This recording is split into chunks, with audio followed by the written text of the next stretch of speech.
very good evening to you. Thank you for joining us. Welcome to Sports Tonight. This is the Thursday night edition of the show. Promises to be exciting, fun-filled. As always, we have a very good show lined up for you this Thursday. We will make sure that it's worth your while. My name is Toyin Ibitoye. I want to start off the show tonight by introducing and tell you that the show will take a different turn today. But let me start off by introducing my partners. They will be with me on the show today from start to finish. It's a long time we had our crew, on a Thursday, do the show from start to finish. But let me introduce Wale Adigun. Of course, he doesn't need too much of an introduction. He's always here on Thursdays. We are happy to have him join us once again. Wale Adigun, welcome to Sports Tonight. Yeah, it's good to be back. First time in March. Yeah, it's a new month. Yeah. Second day already? Yeah, it's the second day, and looks like it's going to be a very, very good month. And I'm looking forward to it. And it's nice seeing you again. You're looking younger by the days. Oh, wow. Yeah, I'm blushing. I'm I'm happy to hear that.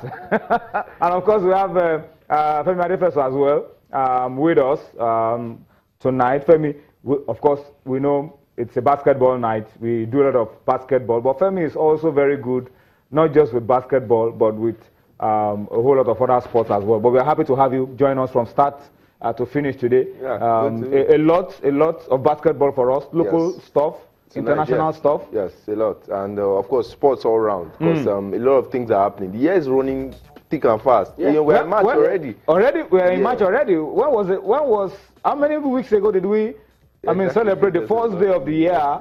And it's running so fast. We thought January had like 3 months in it. But January is done with. And we're done with February. And before you know it, March itself will be out of the way. 2 days have expired already. Yeah. Mind you, the second day is almost over. And of course, when the year goes so quickly like this, it's a sign that it's a good year. And of course, we highlighted at the beginning of the year that this is a very crucial year. World Cup qualification, a whole lot of the Afro basketball championship for the men, for the women, a whole lot to look forward to. And already the month is running. All right. So let me give you an idea of what we'll be doing on the program tonight. Of course, we will spend time to talk a lot of basketball. Femi is in. He has a lot of stories, grassroots, international stories, national stories for us on the program tonight. We will take you abroad. There's a lot of interesting stories to talk about. Barcelona will be having a new coach at the end of the season. It's one of the things we'll highlight on the program tonight. And of course, a whole lot of other issues in other sports as well. We will also, of course, on the program tonight be spending time to talk about the CAF elections. In the next couple of minutes, we'll talk about it. And then, of course, the Nigeria Professional Football League is also issues. A game played today, we will talk about it. What does the table look like? A lot of interesting stuff to talk about on sports tonight. Of course, yesterday, Super Eagles coach Genetro released this list of 25. That's still generating a lot of controversy. Who should be in, who shouldn't be in. I think the only time when we wouldn't have controversy around the team list is when there are no teams. Yeah. There will always be. Every time. There will always be. Yeah, but I always end up. Genuine reasons to be. There are genuine reasons, but to me, I always wrap it up by saying that the coach reserves the right to pick whoever he wants to pick. Whoever he deems fit, that is why he earns his salary from whoever federation, not only limited to Nigeria. Everywhere. The coach has earned the right. That was why he was appointed to become the coach of such a team. And he's being paid some good money to do the job. So Tony, I think that wraps it up for me. All right, we'll talk about it. And of course, we will expect you to also talk about it with us as well. Of course, the issue of the CAF elections is one issue I'm not sure will go away until even well after March 16. So we will be talking about this every day as we lead up to the elections in Ethiopia. But let's start off the show tonight by telling you that this show is all about you. You have a very crucial role to play on the program tonight, and that's why we want you to engage with us. We want you to interact with us and give us your thoughts, your opinion, your reaction, your ideas. Share them with us on the program tonight using those platforms that you're seeing on your screen, the mechanisms for feedback on Facebook, on Twitter. I'm sure you were able to get those handles. We will also want you to keep track of all our top stories on our website I'm talking about the Channels TV website, www.channelstv.com, as well as on youtube.com. You can track and enjoy everything right there. youtube.com/channelsweb. All right. If you, click on m.channelstv.com, it enables you to watch us on your iPad, your iPhone, your BlackBerry. It takes you straight to your home. For the news, you are able to enjoy everything right there for you. And that's not all. Final step, I encourage you to do this. Download the Channels app for iOS, Windows, Android from their respective stores. You are going to have channels where you want channels to be at your fingertips 247. And then Channels is also happy to help you enjoy the complete package: sports, health, news, business, everything for you. It's a complete package. If you download the Channels app, you'll be able to enjoy all of it. And don't forget what we always say on the show, as you send your feedback, because we're going to be very heavy on feedback tonight. Tell us where your comments, your tweets are coming from, so that we can appreciate you for all of that on the program tonight. Guys, where do we start off? The burning issue right now is CAF elections. It's closing in on us. Closing in on us really quickly. Yeah. It's just 2 weeks away. March 16. March 16, yeah. It's just 2 weeks away. Yeah. And by this time next week, it will be a week. By this time next week, election time. The battle line is done. Wow. It's just 2 weeks away. It's closing in on us. Yes, I like the fact that there is a voice of opposition. In the sense that it's bringing in something dynamic and fresh, and a lot of people are beginning to buy into it. Not because what has been going on is bad, but because there's also a need for some sort of juggling and change. The way Africa has been run, Isaiah has been there for a long time. In fact, it's been there since before I was born. So you can start calculating how old I am. If you care to. Anyway, but that's how much it's been. And maybe not too different from Wale as well. I want to believe so. And people are saying, look, it's about... So you guys have not known any other CAF president in your lives? There must be change, you. It's so funny. But is it not ridiculous, guys, that 28 years, another 4 year time will be 32. Issa Hayatou has only had maybe 2 people contest against him.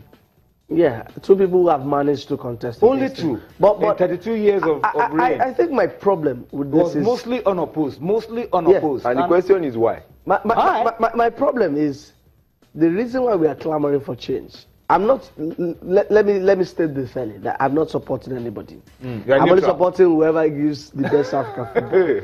I'm not for anybody. I'm for everybody. Okay, that's the word. That's the way. But for Hayatou, I think it's paying the price for being there for a long time. Honestly, I've asked a lot of people, why do you want Hayatou to go? And they said it's just simple. He has been there for a very long time. That's true. For too long. True. Don't overstay. Yeah, don't stay for too long. But I also think, just like I've always emphasized on this platform, that we just have to key into the change that football, even on a global level, Ahmad talked about it. Yes. He said we can't continue to go on with these Asian principles, that African football has undergone under Hayatou. We need to embrace change, and that is only the thing I've seen. That's the only factor I really recognize. And Ahmad, it touched on the whole of issues. I really liked the fact that he was talking about issues. He wasn't talking about the opposition. He was talking issues. He talked about the CAF Executive Committee, how there was too much powers in it. I wanted separation of powers. He talked about how CAF had distanced themselves from member associations. He talked about how CAF had neglected even major competitions, marketability, getting fans into the stadium. He talked about how CAF also probably have a discussion of expanding the Nations Cup to involve. I like someone talk about issues. I don't like focusing on the opposition. And of course, that's what Ahmad did today. But let's tell you, of course, that before now, a section of stakeholders said, look, if Ahmad is really serious about the Nigerian backing, he should come to Nigeria and talk to us. I know the funny thing, he admitted. that Nigeria has been the loudest voice in this campaign. The loudest voice of support for him. And guess what? This guy came into Nigeria today. About now, he should be leaving. Yes. He came in to Lagos, flew to Abuja, met with the sports minister, met with the president of the Senate, well, yes. Dr. Bukola Saraki. He also, we must emphasize, is the deputy Senate president in his country, in Madagascar. So he should know what the politics is of government support, lobbying for votes, campaigning. It should be very vast in all of that. So he came around today, of course, met with the NFF, met with the management of the NFF, met with the league management company, everybody that is anybody around football. He also met with Dr. Patrick also. Yeah. So the story is that Ahmad has come here, and it's clear. His intent is clear. It's very clear.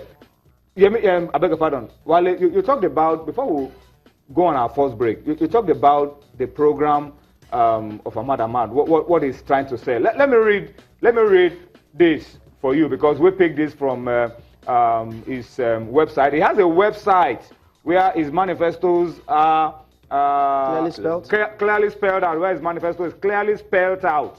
All right, so you could probably go on and read a lot more about it. It says, I will be a president who will share the burden of the CAF finances with the presidents of the member associations. This body, to be called the Special College of Presidents, will meet twice a year and will dictate the various expenses, the rules, and the general operations of CAF. I mean, that's a summary for me of the key point that we can pick out. They talked about a whole lot of things, as you said, expanding the Nations Cup, marketability of our different competitions, and of course, getting closer to member associations through what he has talked about. So it's really interesting. So in 2 weeks from now, we could be a part of history. And he said that he didn't decide, he didn't have that ambition. It was only Mexico. Until last year. Yeah, in Mexico. The FIFA Congress.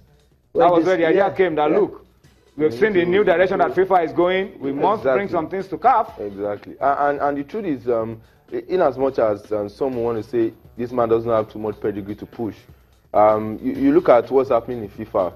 You know, when Infantino, when all of the old FIFA bra came out to stick out his neck, and the limited changes, or the changes he has done in the limited space of time, that seems to be more like a shining light. You can take a cue from that and think perhaps, you know, this man is learning one or two tricks that he wants to bring into the bag. But it will be tough too, because the man is going to deal with, he's an old fox, and he understands the Someone game who has been on the position for 28 years, you will be doing yourself a lot of disservice if you take that person for granted. Absolutely. All right, so that's the battle royale. I mean, the setting for the battle. We will need to pause for a break. Okay, we'll go on for about a minute, and then we'll go on a break. But we want you to talk to us about this. It's really key. What do you feel about the program of Ahmad? But let me also say that we are not only expecting that Ahmad will be the only one to tell us what he wants to do. Yeah. Yes. Ayato should also be telling us, of course, what he wants to do. We shouldn't take for granted that we will assume that they will be doing it the way he's been doing it before. Ayato is a grandmaster. Let me use that word. And Ayato is someone we know for a long while. And no wonder that at a point in time, the sports ministry and was talking about Ayato and what he has done for Nigeria. Honestly, I don't think it would be fair enough to say that Ayato hasn't done enough for African football, hasn't done anything for African football. I think it's done a whole lot. I think history, posterity will always respect and really give Ayato everything. But I still think that if we want to move African football, we need someone who shows African football, who portrays strength. You see Ayato and you see frailty.